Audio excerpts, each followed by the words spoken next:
One, two, three, come on!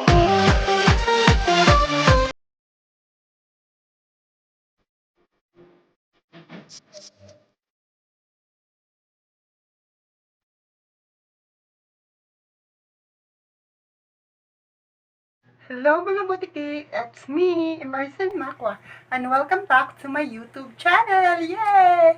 Kung bago ka lang sa channel ko, please don't forget to subscribe, like, comment, and hit the notification bell para lagi kayong updated sa channel ko! Yay! For today's video ay hindi tayo gagawa ng karantaduhan, prank call, challenge, at iba pa dyan. Ang gagawin nating video ngayon ay ang magbibigay ako ng Vlog Ideas for Beginners 2020. Kagaya ko, yes! So dahil naka-quarantine tayo ngayon at nandito lang tayo sa bahay, marami tayong magagawa kahit nandito lang tayo sa bahay. So, kung ako sa'yo, kung gusto mong malaman, keep on watching. So, number 1, pranks. So, kahit nasa bahay lang tayo, pwede natin gawin tong pranks. Mag-prank call tayo sa mga kaibigan natin, sa family natin, sa mga cousin, sa mga iba pa dyan. So, maraming magagawa sa prank call. Yes, maraming magagawa. Next, how I edit my videos. So, kung gusto mong malaman how I edit my videos, so, yes, gawin mo na at manunood ka sa YouTube dahil marami doon na nag-upload. Simple lang naman mag-edit ng videos. Ang aking ginagamit lang pang edit ng videos is KineMaster, yes. Number 3, paano dumami ang subscribers? So, paano nga ba? Paano nga ba? So kung magtyaga ka lang, marami ka talagang makukuha ang subscriber or viewers, yes. And number 4, paano kumita sa YouTube? So, ayun na nga. Kung magtyaga ka mag-upload ng mga videos or yung content mo ay kakaiba sa mga viewers, so, yan. Kikita kayo na yan sa YouTube dahil kakaiba ang inyong mga content or, yes. And number 5, how to download music. So, yes, how to download music. Easy lang, yes. Number 6, TikTok dance compilation or TikTok dance challenge. Yes. Ito, isa rin to sa mga trending ngayon, mga TikTok dance challenge. Kung gusto nyo gawing content to, gawan nyo na. Huwag na magpaligoy-ligoy pa. Next, morning routine. Yes. Kung ano ang ginagamit mo sa umaga, so, i-vlog mo na. Gawin mo na yung content. Yes, pwede rin. Next is room tour. Yes. Yes. Mag-tour ka sa room mo. Yes. Ipapakita mo sa kanila kung ano ang nasa loob ng room mo. Yes, pwede rin.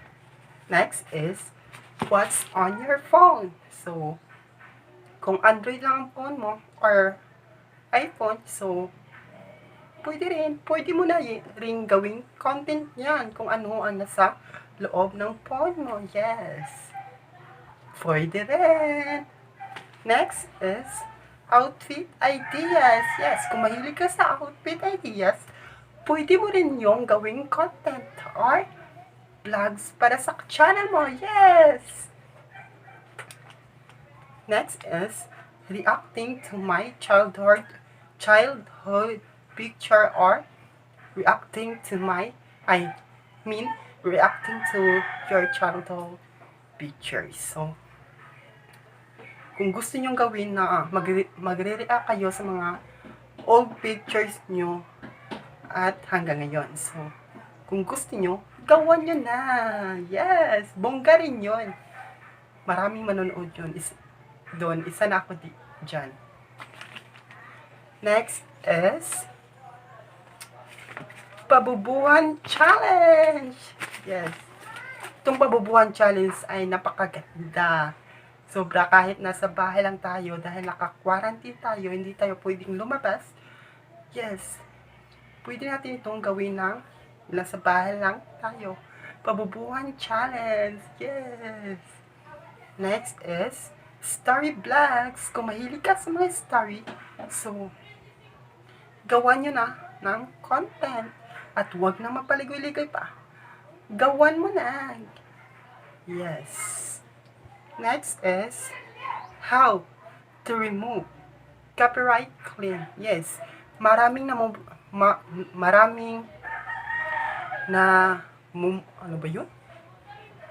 Ang tawag doon, maraming tao na or maraming mga vloggers na namumblema sa kanilang mga copyright claim kung paano ba aalisin or paano ba mag-claim sa inyong YouTube channel. Yes! So, yan. So, madali lang yan. Manunood ka lang sa mga tutorial na nasa YouTube at madali mo yang makuha. Yes.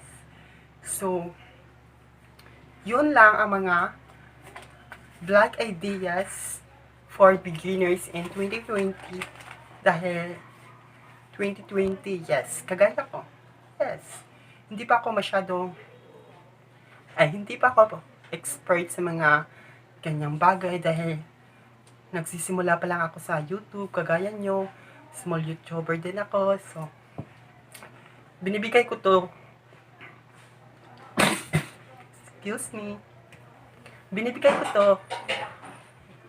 binibigay ko to sa inyo dahil malaki tong matutulong sa inyo at malaking matutulong sa inyo dahil kung nasa bahay lamang tayo, so pwede natin gawin. Kung nasa bahay lang tayo, pwede natin yun. Yes, marami doon na pwede natin gawin kahit nasa bahay lang tayo, di ba? So, kung ako sa inyo, kung ano man ang nasa isip niyo na yun, na gawan nyo na ang video, so gawan nyo na dahil yun ang gusto mo. So ako, mahilig ako sa mga comedy, sa mga dance, sa mga sayaw. Yes, mahilig ako sa sayaw. At mahilig ako magpapatawa ng mga tao.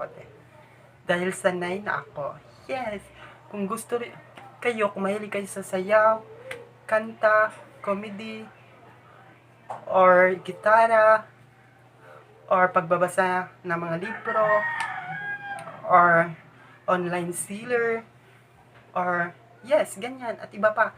Maraming mga paraan. Yes, maraming mga paraan na gusto natin gawin kahit nandito lang tayo sa bahay, di ba? So, kung ako sa inyo, yes, dapat kung ano yung mas bongga at nakakaiba sa mga viewers natin, di ba? So, kung ano yung ang nasa isip natin at gusto natin, dapat natin gawin yon dahil yun ang ating gusto. Yes. So, yes. Yun lang ang mga vlog ideas for beginners. Only 15 lamang. Yes. So, kung gusto nyo pang malaman kung ano yung mga vlog ideas, pwede rin kayong mag-search sa YouTube. Maraming lumalabas doon ng mga vlog ideas na pwede nyong gawin content kahit nandito lang tayo sa bahay, di ba? So, para sa akin lang talaga, magtiyaga lang tayo talaga para makukuha natin yung mga alam na, di ba? Yung requirements ni YT, di ba? So, dapat marunong tayo magtiyaga at mag-a-upload tayo ng mga videos araw-araw at at magbibigay tayo ng inspirasyon sa ibang tao or magpapatawa tayo sa ibang tao, di ba? So, karamihan niya yun ay mga malulungkot. So, kung gusto mong magpapatawa sa ibang tao, so gawin mo na para sila ay ma-influensya rin sa iyo. So, kung gusto mo rin na tumulong sa ibang tao dahil ngayon, quarantine, so crisis, so kung gusto mong tumulong, so walang problema. Gawin mo na. Yes. So, yes. So, kung ako sa inyo, wag na kayo magpaligoy-ligoy pa. Gawin nyo na kung ano ang nasa isip nyo. Dahil nakakabuti yan sa inyo. Yan. At gusto nyo rin yan. Yes. So, yun lang. Sana nagustuhan nyo ang aking videos or binibigay ko na vlog ideas for beginners in 2020. At sana nakakatulong yun sa mga small YouTubers pa lang, kagaya ko, or sa mga nagsisimula pa lang, or beginners. So, alam naman natin na hindi tayo sikat or hindi tayo artista na pag nag-upload tayo ng isang videos, sumikat na tayo agad at nakukuha na natin agad yung requirements. So, hindi naman tayo sikat, so magsisimula talaga tayo sa ibaba bago tayo mag-up or tumaas, 'di ba? So, yan. Ang mapapayo ko lang sa inyo, sana magtiyaga lang kayo at sana wag kayong mawala ng pag-asa. Yes. At sana isa rin ito sa mga na makakatulong sa inyo. Yes. At dito lang nagtatapos ang ating video. And hope, huwag niyong kalimutan mag-subscribe, like, comment, and hit the notification bell para lagi kayong updated sa channel ko. Yes! Gusto mo yun? Gusto ko yun. Bye-bye! Bye-bye mga butiki! Bye-bye! Love you all! Bye-bye!